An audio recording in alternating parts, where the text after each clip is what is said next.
অবশেষে বহুল কাঙ্ক্ষিত যুদ্ধবিরতিতে সম্মত হয়েছে হামাস ও ইসরায়েল। ওমানে বাংলাদেশি প্রতিষ্ঠান স্টার লাইফ শোরুমে পাচ্ছেন আপনার দেশ ভ্রমণে স্টার গোল্ড ব্র্যান্ডের সকল নিত্যপণ্য। ওমান জুড়ে আপনার নিকটস্থ যে কোনো ইলেকট্রনিক্স শোরুমে আজই চলে আসুন অথবা হোম ডেলিভারির জন্য সরাসরি যোগাযোগ করুন আমাদের হটলাইন নম্বরে।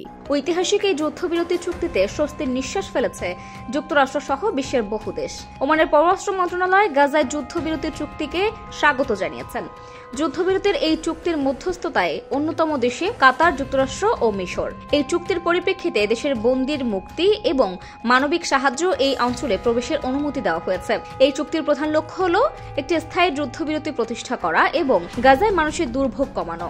ওমান মন্ত্রণালয় এই চুক্তিতে পৌঁছার গুরুত্বপূর্ণ ভূমিকা পালনকারী কাতার, মিশর এবং মার্কিন যুক্তরাষ্ট্রের ভূমিকার প্রশংসা করেন। সেই সাথে এই যুদ্ধবিরতি এমন উদ্যোগে যেসব দেশে বন্ধুত্বপূর্ণ আচরণ করেছে এবং সহায়তা করে পাশে থেকে দেশগুলিরও প্রশংসা করেন ওমান। একই সাথে এই চুক্তির মাধ্যমে গাজার মানবিক সংকট সহ বিভিন্ন সমস্যার সমাধানও হবে বলে আশা করেন দেশটি। উল্লেখ্য, গত 15 মাস ধরে চলমান গাজা যুদ্ধের উত্তাপ ছড়িয়েছে গোটা মধ্যপ্রাচ্যে। যুদ্ধের শুরু থেকেই বেসামরিকদের লক্ষ্যবস্তু করেছে হানাদার ইহুদি বাহিনী। তাদের বিরুদ্ধে গোটা বিশ্বজুড়ে প্রতিবাদের ঝড় উঠলেও বন্ধ হয়নি হত্যাযজ্ঞ। 2023 সাল থেকে একটি কার্যকরী যুদ্ধবিরতির চুক্তি নিয়ে গভীর আলোচনা পর্যালোচনায় সরাসরি যুক্ত ছিল উল্লেখিত ওই 3 দেশ।